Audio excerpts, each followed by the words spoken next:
What's going on, everybody, and welcome to the Thursday episode of the Other Side of the Firewall podcast. We call it the Ask a CISSP podcast. So on Thursdays, I like to sit down and have an interview with someone who's in the space, who's moving, shaking, things of that nature. And in this case, I'd launched a product or an idea on LinkedIn, and then this is when I ran into this individual, and we had a pretty cool conversation, and it transition to, hey, let's talk about it. What he didn't know was I was going to put it on the podcast.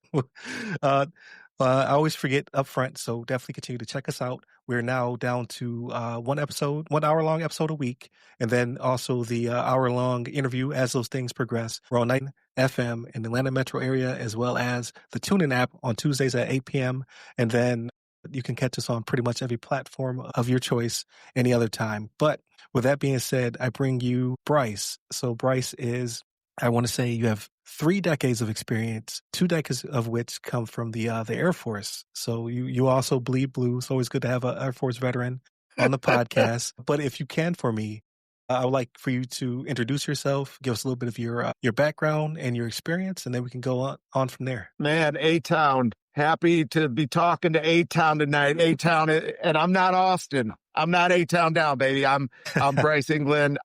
It is great to be here on this opportunity. And Ryan, thank you for this.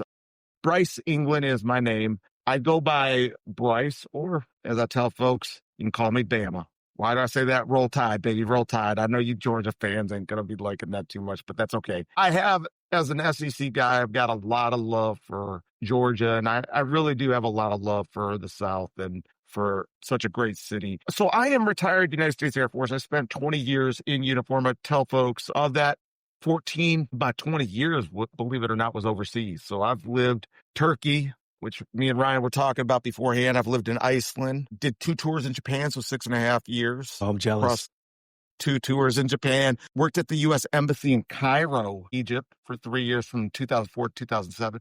Also been on the continent of Africa, the U.S. Embassy in Djibouti, which is right next to Ethiopia, Eritrea. Yeah, DJ, yeah.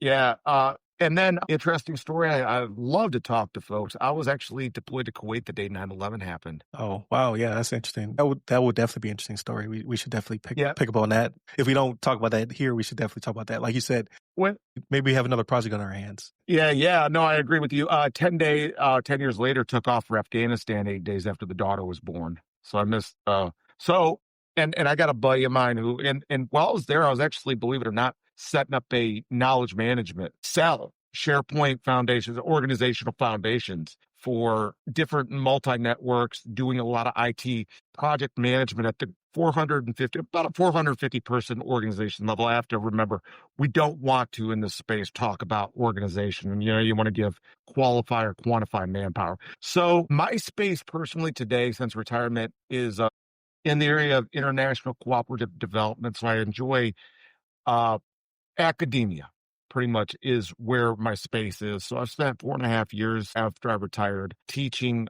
folks heading down to do the job I did in Cairo and Djibouti. And I've been working in the area of project management for the last, I want to say 2 years. And it's amazing how much I've seen IT and engineering, especially when you start getting into complex weapon systems come into play. I mean, it's really interesting how IT-centric our systems are today across the U.S. Air Force.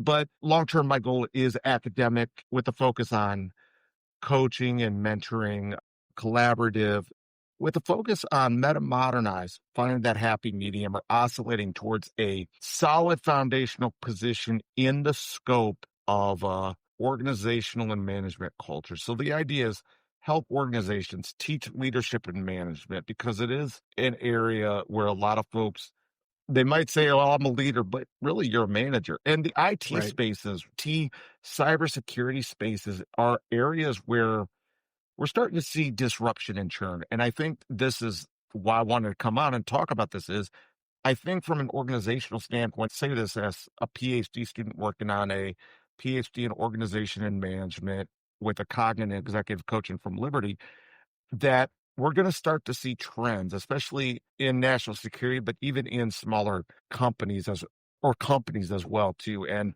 probably one of the things that I'm going to talk about, if there's a CEO listening, others are listening, folks may say, well, that ain't going to make sense. I would love to have a conversation with anybody at that time about how you can make it possible, because it's not just one perfect situation. It is a multitude. You have to know what you're dealing with. And that's the thing that I think a lot of IT organizations are missing. But yeah, we can get into that, talking a little bit more about that here in the next few minutes. No, I think that's a excellent introduction, and it pairs well with again your experience and background. When during after I should say during and after my transition, I saw a lot of what you were talking about, where it was a definite transition going from working with or being a leader with an organization, and then going into the private or public sector, where there is a lot more management than leadership, right? Because we, to a certain extent, I always tell people we not only care for our people, but sometimes you have to care, raise, and feed the people, right? Because they're brand new, they're just out of potentially out of high school or just out of their home for the first time. So there's a lot. There's a steep learning curve when it comes to leadership, and then we get to a point where I believe that we get really good or we master it.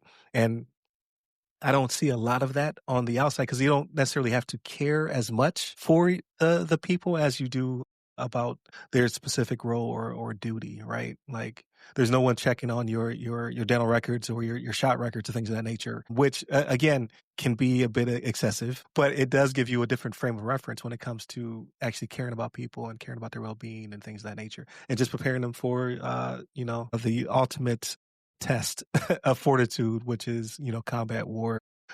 Yep. Somewhere near or close to it.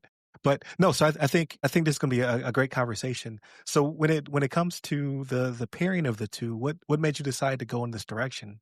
Because it seems as So, though you're big into leadership, you're big into empowerment. What made you want to mingle the two? so great point and great question, man. I love that, Ryan. I think you've hit on a good thing. So I remember, when I was in the military, believe it or not, I almost got kicked out of the country, Djibouti.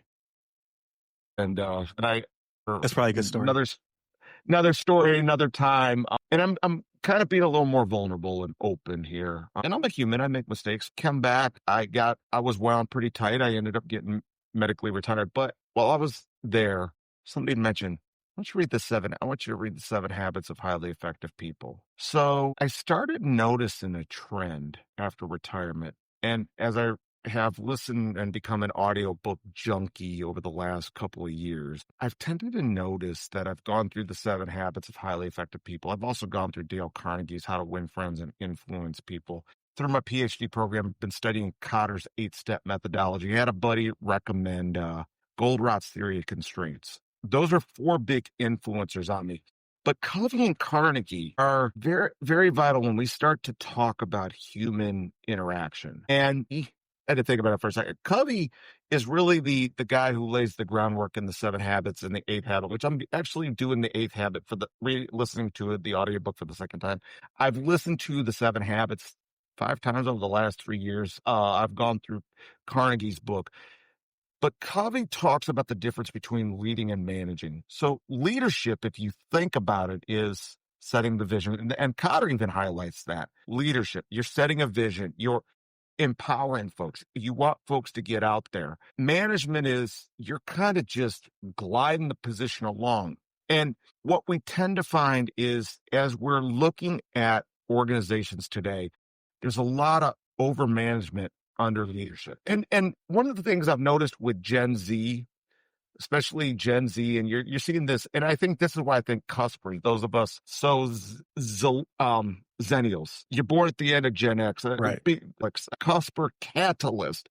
I view it as those folks born between 77 and 85. You're an analog. I've got my leg here in an analog because I was born at the end of it, but I'm living in a digital world. So I understand both things. So I think we in that group are going to be the best to teach that. But I'm noticing Gen Z, these guys want feedback. Our young 19, 20-year-olds want feedback. How am I doing? What am I doing? What can I do? And this is one of the reasons why I'm starting to think also IT is starting to become IT, cybersecurity, computer science. It leads me to ask the question, why do you need a college degree? Why do I have young 20-year-olds spending 4 years in a classroom learning about things that change so fast. Why not instead, and this is where it's going to get a little controversial, why not, if you've graduated high school, I want to put you through, go through a boot camp, spend $3,000, go get CompTIA, go to ISC2, go take the test, get certified, get everything you need, get agnostic, basic foundations. Let's hire these guys in, pay them 30, 35, 40 bucks an hour. Or maybe, you know what? Maybe you pay them 25 bucks an hour and the company says, okay, you're going to commit to me for a year. Real leadership means you're going to come in, I'm going to pair you up with somebody, and we're going to teach you the foundation of IT. So, and I understand some of the guys, well, I went to college, but this guy didn't. Why? Or this gal didn't. Why? Well, what am I going to give you? I'm going to give you a pay raise, or I'm going to give you a bonus. I'll tell you what, how about 5,000? You spend time, you teach this person, you work, you show them the ropes, you teach them, get them the experience. How about after a year, I give you $5,000 for doing that? How many folks going to jump onto that? Right. So this is what I think. I think what we need to move is let's get away, let's lead, and let's bring folks in, and let's treat IT, cyber, as a trade. Yeah, I was going to say, More it than, seems more like going to trade school, yeah, like being a plumber or being a HVAC technician, or things that you absolutely do need. What you do need IT, you do need cyber. yeah. But it's more of like, okay, I graduate high school, or I get my GED, and then I go to get my certification or go to a trade school, as opposed to, like you said. And I obviously I'm biased. I like the Air Force. I'm biased in two ways, right? Like, I'm biased on the education tip because it is an HR checkbox that I fulfill, and I don't knock anybody for not doing that. I know plenty of people who have made it to really high positions, who are either great technicians or great leaders without the college degree. But also, it was paid for me in full, right? So I don't have that mentality where it's like, well, I had to pay my dues, so you have to pay yours too. No. Like, I went to the military. The military paid for all my certifications, all my education, and I got to walk in, scot-free, basically. Yeah. So it would be awesome. And let me also highlight and advocate that I'm not against college at all. I just don't think in IT, somebody in cybersecurity, IT needs college until later on. I see. When they're trying to progress to like management or something. Correct. You don't really, and matter of fact, I would even say, unless you want to be a C-suite guy, and you're just wanting to be a mid-level manager, once you've gotten a bachelor's in computer science or a bachelor's, and don't get me wrong, the bachelor's degrees teach you foundation from like IT history.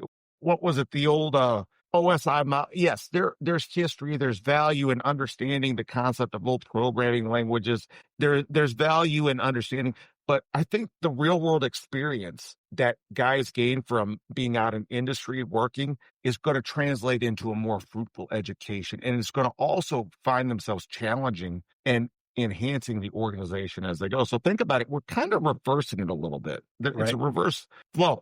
It's also adding that relational aspect to it because you're building relationship, you're building expectation. And managers who may not know the first thing about IT are providing clear left and right guideline limits as well too. I don't need, and one of the things I always have found about IT managers, a good IT manager can have an MBA or an MS in ITM or cybersecurity. But if I'm somebody who's an IT manager, I don't necessarily need to know what the latest, greatest server is. I don't need to know zeros and ones. I know what a server is.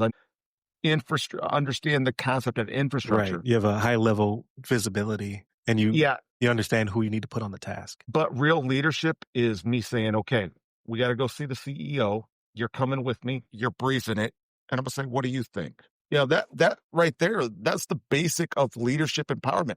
What do you think? Where do you want to go? What do you recommend? And I'll tell you what, when you start telling folks that, the buy-in becomes amazing. It's, wow, this company, this boss, actually, he's telling me this, or she's telling me this, and when I think of left and right guidelines in terms of this, okay, don't do anything that's going to break laws. Don't, if somebody is validating through the DMZ and getting in the back door, you need to close it off. Don't be doing stuff that you're going to, I don't want you installing server stuff from at home. I want to make sure that you're doing stuff and setting things up that we're we're mitigating risk to the maximum extent possible. And that is one thing that I don't think a lot of folks do enough is leaders don't ask enough questions. And that's the other thing. They don't ask enough questions. Everything is so vague. And one of the things I find from Covey, and this is where leadership kind of comes back in. Fast is slow and slow is fast. Yes, we live in a very fast world. Everybody wants instant, instant, instant, instant. This is not the way leadership works. The investment in additional time is what is going to help you make the money.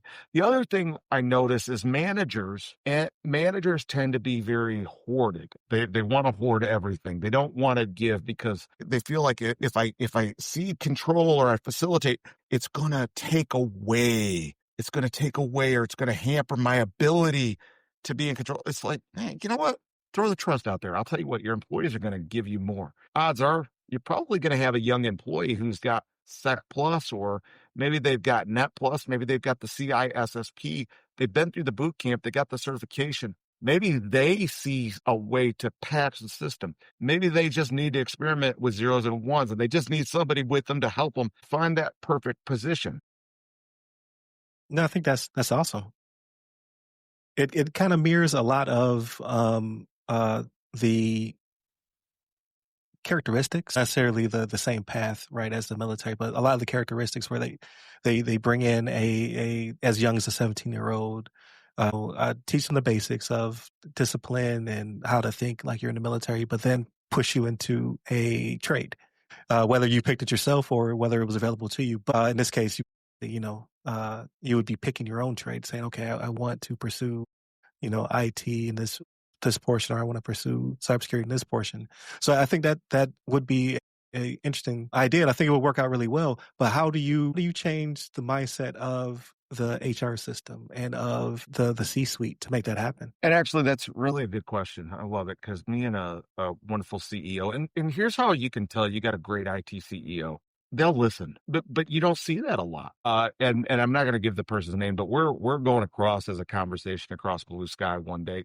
Amazing guy. Matter of fact, great guy, great leader in the Black community as well too. I believe he's down there in Georgia. Okay. And but yeah, truly amazing guy. Worked for Google, and he said one of the biggest issues he was noticing is that usually the guys who wrote all the early job descriptions just kept the same thing. So that's one. So one of the places you have to start is you have to bring in, and this is where you've got to be willing to cede a little bit.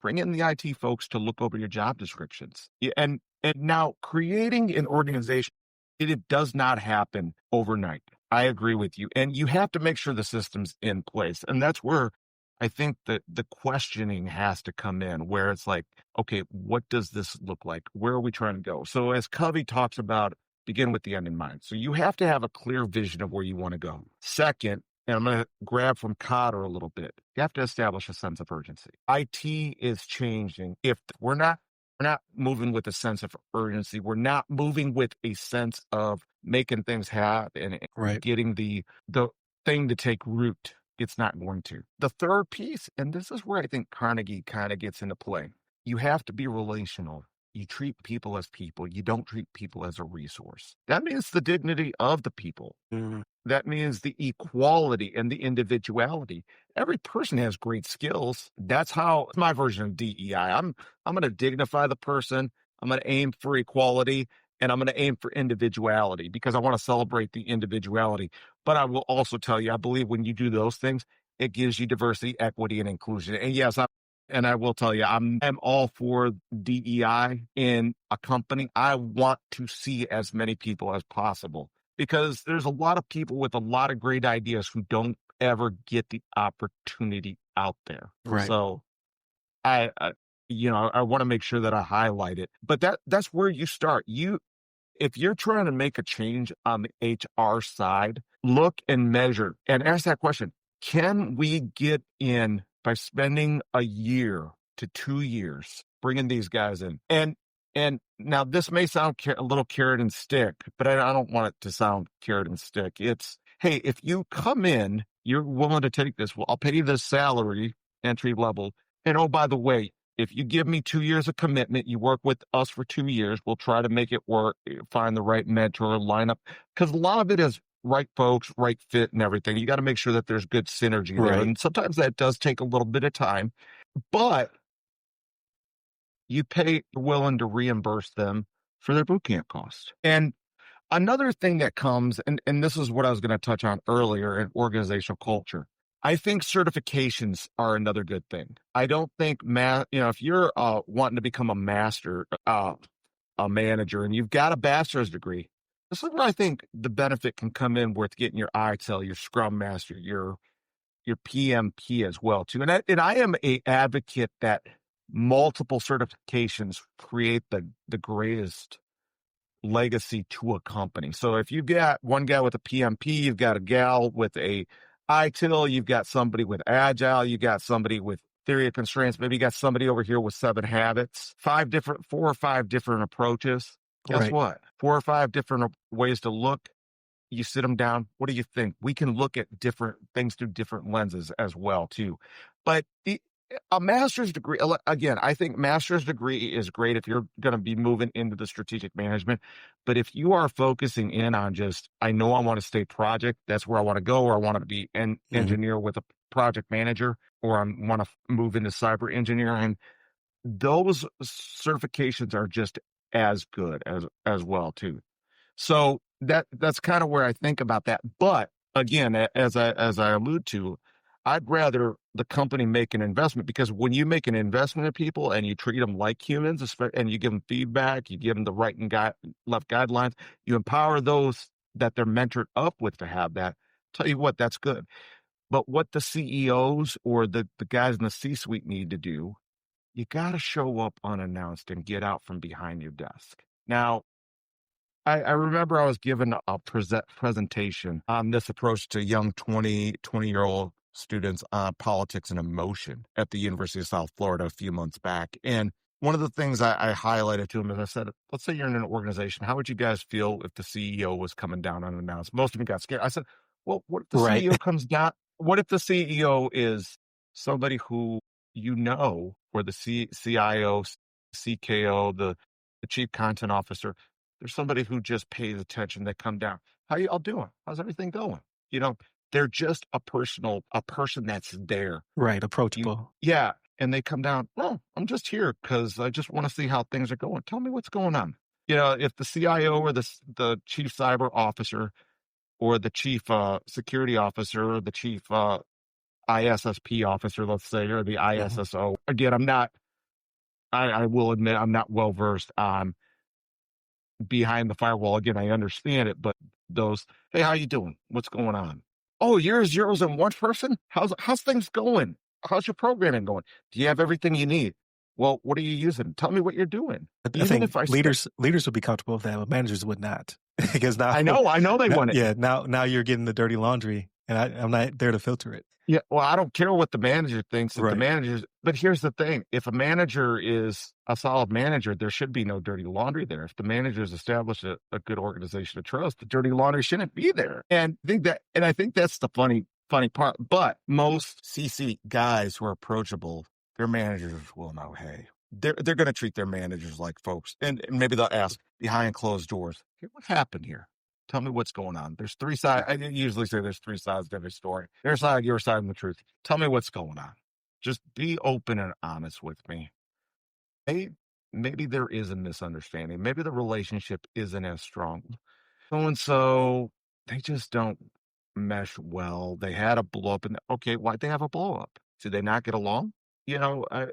Sometimes human differences are an aspect of organizational differences. Well, okay, who do you recommend we team them up? I'm not going to get rid of the person. Let's shift them around. Let's figure out what we can do to motivate them. Everybody is induced with different approaches or different things. And that's where again, do you need additional certifications? Maybe we're throwing somebody in and having them work in SQL and Python, and they don't have a Microsoft certification. I'm using that kind of as a loose example. Right.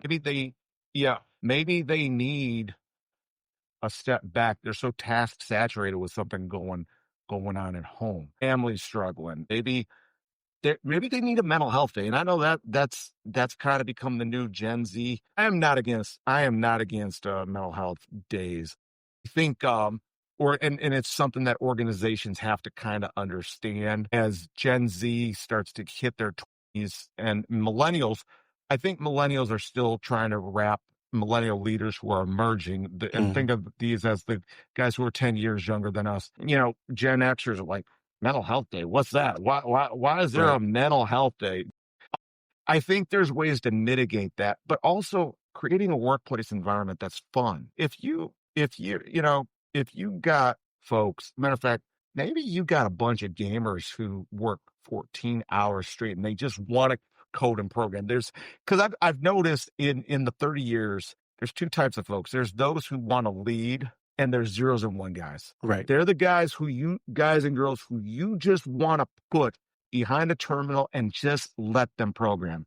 Just let them code because that's what they love. That's what they want to do. And those are the folks. They're like, I don't want to go before the C-suite. Just you know what? Give me money, but you go brief. Okay, I'll tell you what.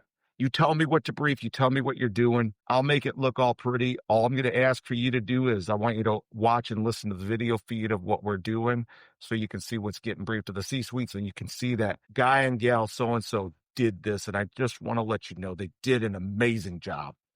And, because I think that's the other thing. People want to be recognized. There's recognition goes a long way. And that's another aspect of treating people like people. Right. And that was kind of my style when I was, because right now I don't supervise anybody. So it's a great vacation. I'm enjoying it. I've been out for 2.5 years now. And I don't get me wrong, I did enjoy it when I was in though, but that was kind of my thing. Like praise the public, hashed out in private, but I always try to find a person's currency. Like you said, some people do like the recognition. Some people are, chasing higher levels of responsibility, but some people just want to just do the job. And then their carrot may be, more time off, or maybe you can buy a product. You can convince the leadership to buy a product that either aids them in their education or makes them more effective at doing their job.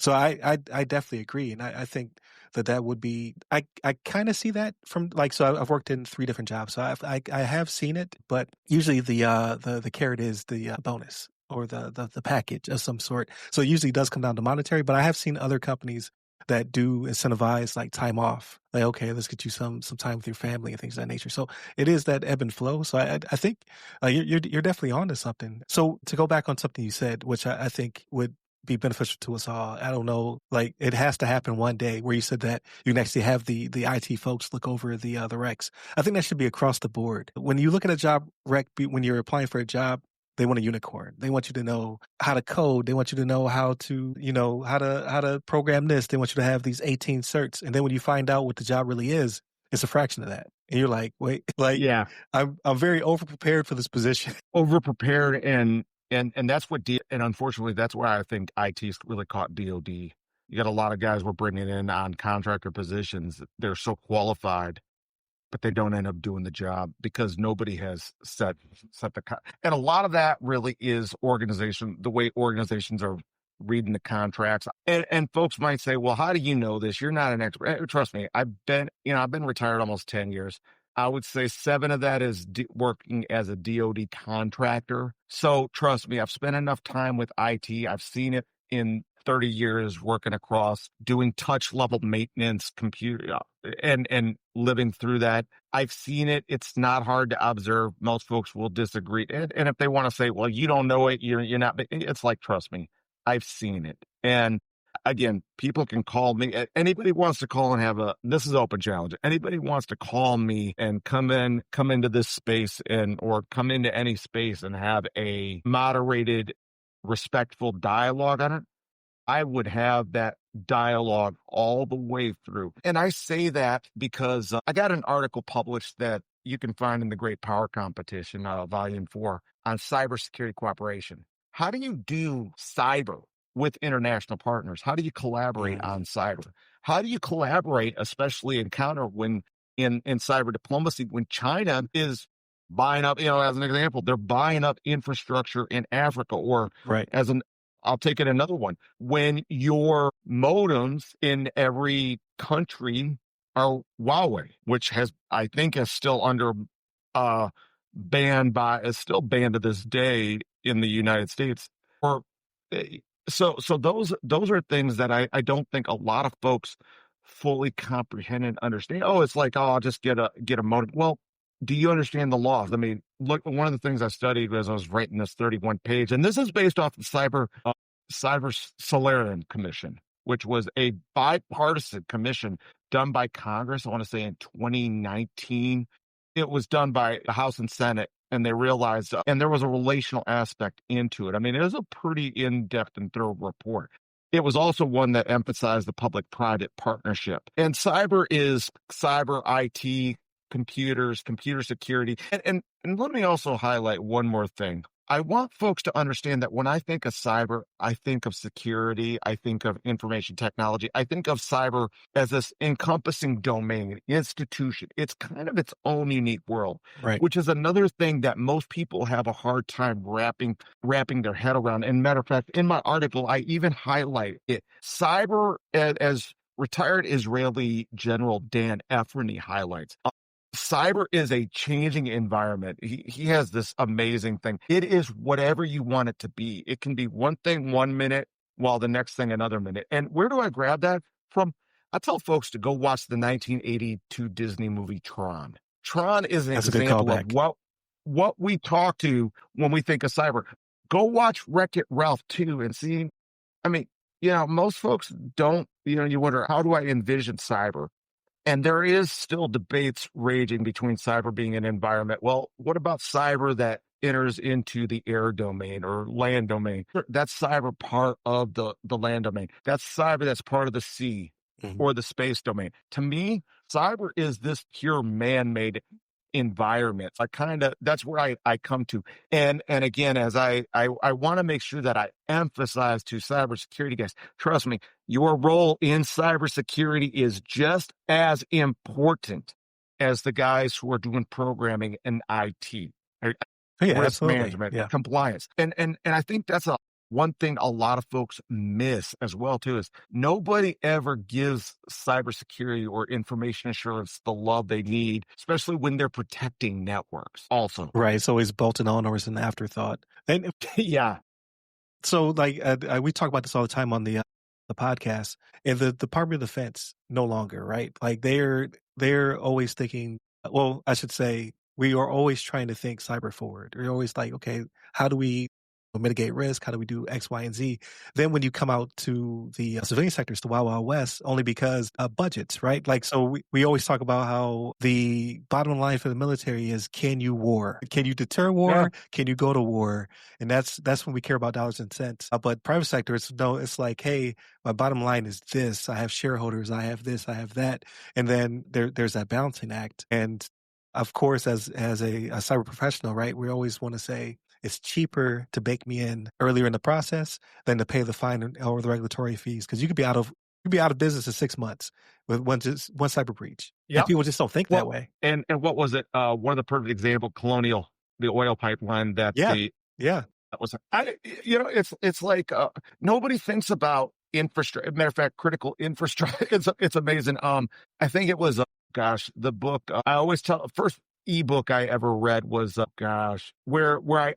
One of the concepts that I think about is mutually assured cyber destruction associated with critical infrastructure. People would say, well, and you talk to a regular leader, they're going to say, oh, mutually assured cyber destruction. That's just taking mutually assured destruction and nuclear weapons. Well, I'll tell you right now, it's not hard for somebody as a script key to get a hold of cyber code and use AI to create a cyber dirty bomb. They don't know what they're doing. They just detonate it off. And all of a sudden we've got Stuxnet level chaos rolling because they magically exploited a gap. It's almost kind of like, and this is where I was going to allude to earlier, one of the problems that most partners out there don't realize in terms of Africa is when you sign deals with China, your the stuff you're doing gets stored in the PRC server area. And I don't think a lot of folks realize that. And we have on the US side, I've noticed we are trying to work with the PRC to strengthen intellectual or intellectual capability or information protection. Because I will tell you, there is an element of the PRC, and I say this from a nonpartisan standpoint, that they do want to do business. They love doing business with the West. Different way of thinking, but it's all about making money. That's really what it comes down to for folks is how much money can I make? How can I make money? Now, again, we can have debates on different ideas, communism, Marxism. Those are political theories. Right. And history Production of has work. shown up. Yeah. And history has shown us that the ideas are great, but they never work in pure thought as everybody would think they do. So again, I'm not trying to highlight that or say anything negative. Now, to scale back to one thing, if folks are wondering, how can I change the organizational culture? Or how can I maybe get people to buy in? Or how do I get that younger, lower level individual set up for success? This is where I think external management training can come in. So for instance, bring in the Dale Carnegie course. Pay $2,100 to send somebody through the Dale Carnegie course. That's what it costs. You can do it online, or bring Dale Carnegie course in over an 8-week period or a 3-day period to teach that relational aspect. And real quick, I share that because today I was on the phone with the guy who's setting up my stocks. We were on there for 2 hours today. He invested 2 hours of time in me, but we were talking and building a relationship. And I said, "Are you a 7 Habits guy?" He's like, "Nope. My dad told me to take the Dale Carnegie course." And that's where Gotcha. I knew the connection was. But the 7 Habits, those leadership and management courses can really help folks to do it. Most folks want to go new buzzwordy.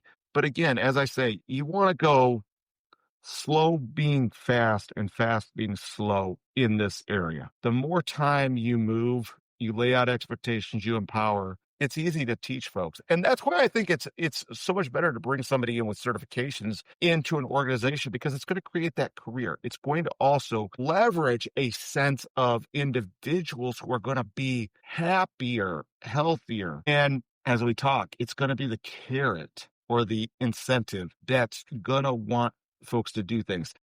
I want to also highlight, I know we talk carrot and stick. Carrot and stick sometimes gets negative connotations from a command and control. Carrot and stick can be a good thing. It's just important to understand that you don't want to use a stick. You want carrot's fine.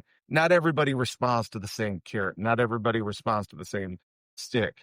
If you throw carrots out there, that's great. You just want to make sure you throw carrots out in the term. And carrot could be empowerment. Carrot could be a form of work. And the other thing I also tell folks is, if you're going to go down this road, focus on a win-win agreement. And what that means is set up clear, defined goals. If the team, and set them up from the team perspective. If your goal is to mentor and we're going to grow, we want to grow by such and such, whatever the the Right. analytics say or the marketplace is looking for us to grow by, set that up.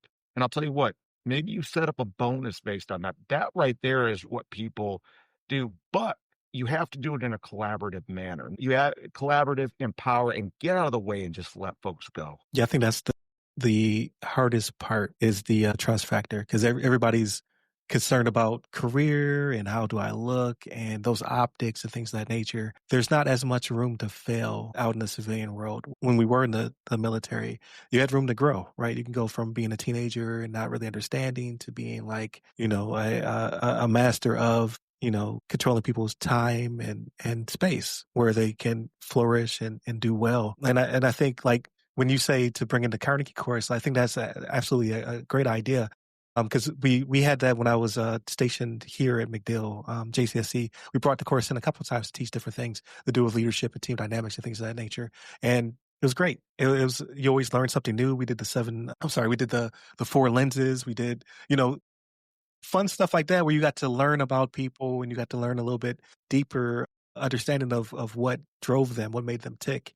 And I think that would be great to see that brought to more organizations. And real quick, one more thing I do want to tag on, and this is something, if folks wonder, well, what do you do with the guys who are going to manipulate the systems, or folks who are going to they're going to be unethical. Trust me, natural law eventually does catch up with those folks, because if you empower folks and you've done your due diligence, those individuals are going to turn around and they're going to be willing to look when irregularities pop up. It's kind of almost like the bug bounty. I think, what is it? The bug bounty system we have with programmers, networks, and stuff like Right. that. I think we've seen bug bounties, even in the crypto market as well, too.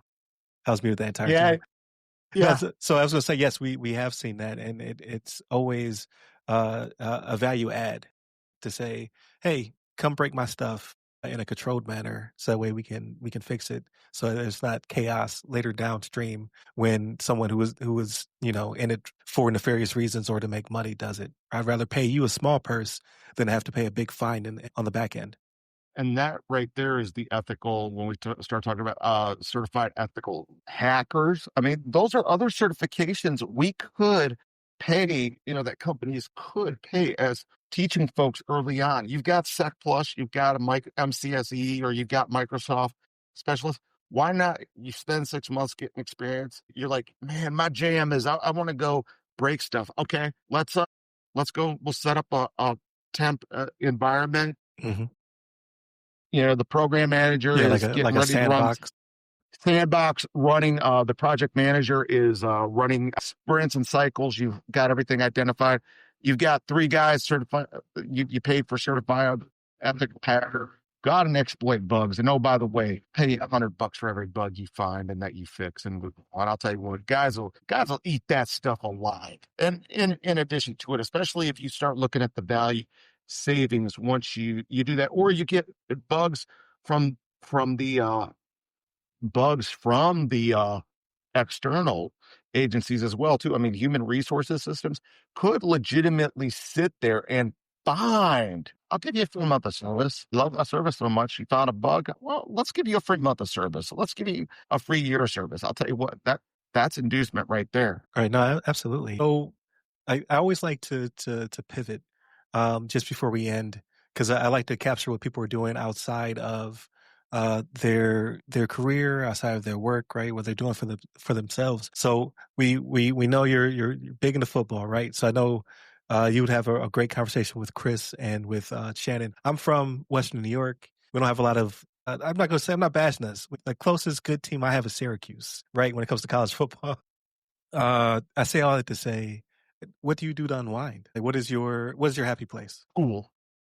Okay. My daughter and my family. My daughter plays club volleyball, so I enjoy going Oh, to awesome. watch her volleyball games. I enjoy work, and I enjoy listening to audiobooks and reading and walking my dog. What So kind of dog do you have? I got a little miniature schnauzer, and me and him walk around here in Ohio. So I'm out in Ohio, just so everybody is aware. And I was in Alabama, and I spent 6 years. I retired out of Gunter near Montgomery. The reason I left was I made more money. I was offered a better job making more money up here. And that's where I found my love of academia. And that's where I'm getting ready to head back to. Now, I'm in the middle of a career transition back to academia, Because but my that's where my I'm son gonna. just walks right by. Yeah, yeah, yeah. No, that's cool. Um, yeah, but I really think there's going to be a solid opportunity in academia. I got to ask, is your son working on schoolwork right now? So he loves to code. So he's big into right now Roblox, and I think it's Lulu is the language. But he's built games in pretty much everything I can think of, to include now he's playing around with Blender and he's making his own 3D models. Like that's his jam. He's really big into coding and scripting. So right now he's working on a project with his friends. He's built a team. He assembled a team of fifth graders where they all have their own tasks, right? He does the they call them obbies, right? Like the building of platformers. And then he has another friend who is on the team who is doing all of the artwork, and he has another friend who's doing some other special scripting. Like, to hear their conversations is funny because they talk to each other not just as friends, but kind of as coworkers. It's like none of you guys can pay.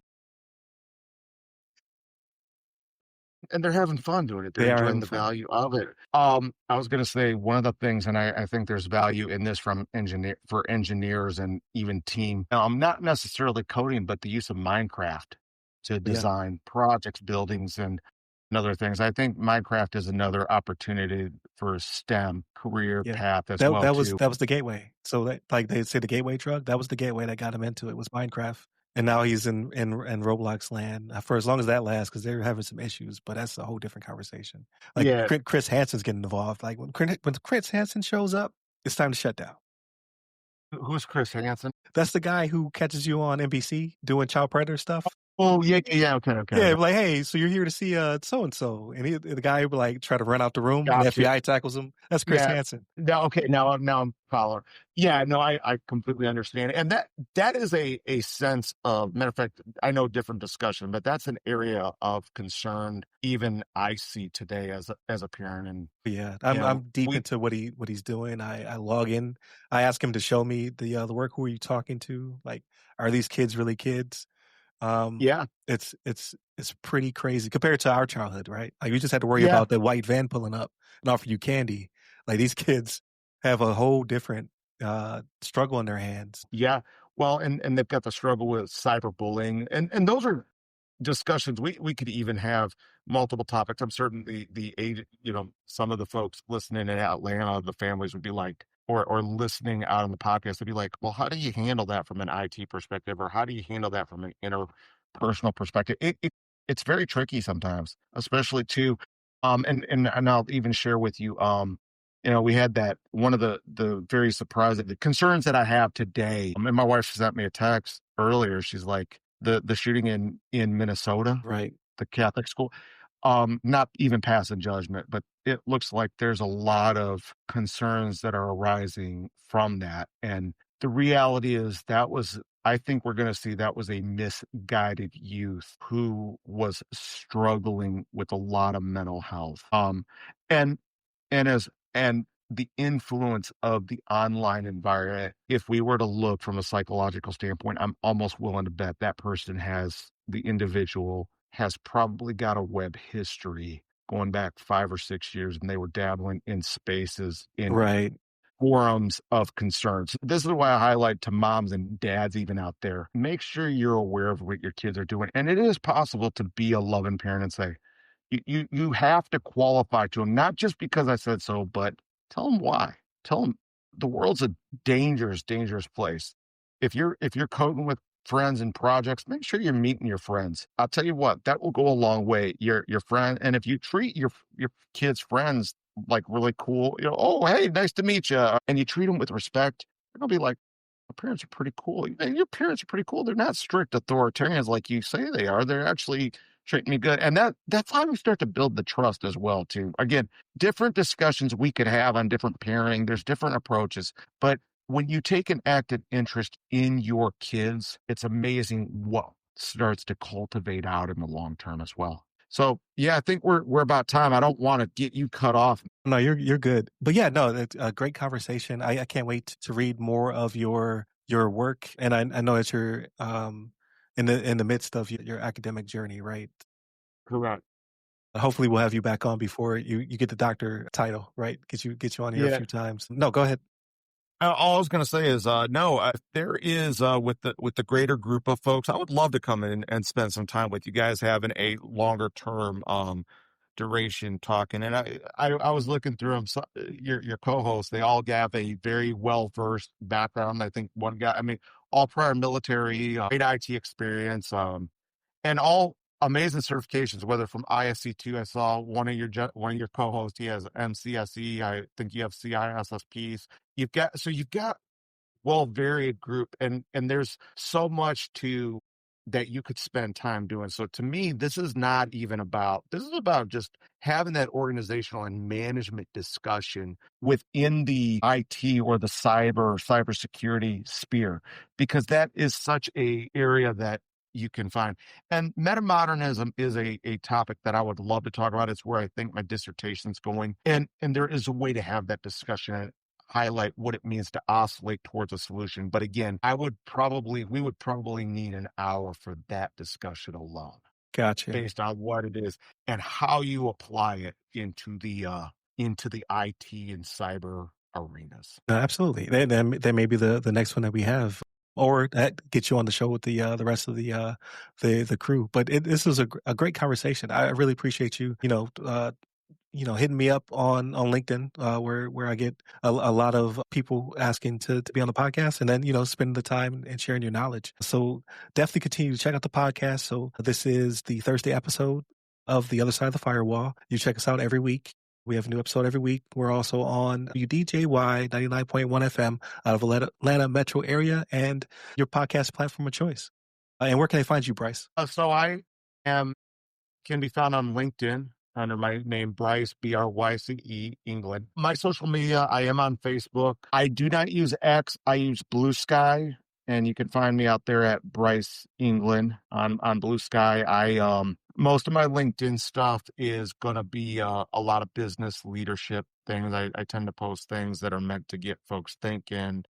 I have posted about IT stuff, but just generally stuff that comes to mind. I am working on a project of coaching and mentoring long term where I'd like to get into the sphere of working with, and I actually have some great minority folks I'm working with to expand and help them get into the military contract sphere. And there's some opportunities there. And I love the idea of mentoring and coaching our young entrepreneurs who just need that extra glean. And when I think of the minority community, I think of communities who they've got all this great knowledge, they've got all this great background. What they just need sometimes is they need an opportunity. They need somebody to listen to them. They need Absolutely. somebody to ask a question. Hey, how do I do this? I'm like, I don't know the full scale of this, but I've been around the U.S. government enough that I can probably connect you, or I can tell you what it looks like to go after a DOD contract, or how do I delve into being leader or a manager? What's the difference between leading and management? And if folks want to reach out to me at that, they can go to Bryce at ticket to1000.com.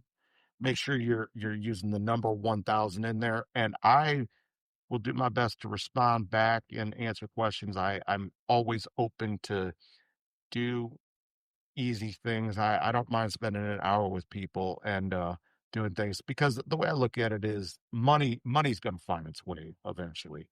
When folks start making money, I'm gonna make money, and if I do things right by paying it forward the first end out, that's how it will come back to me. I don't need to be getting rich, and that's not the way we want to operate in this world. The greatest dignity we can do is by helping people get that opportunity.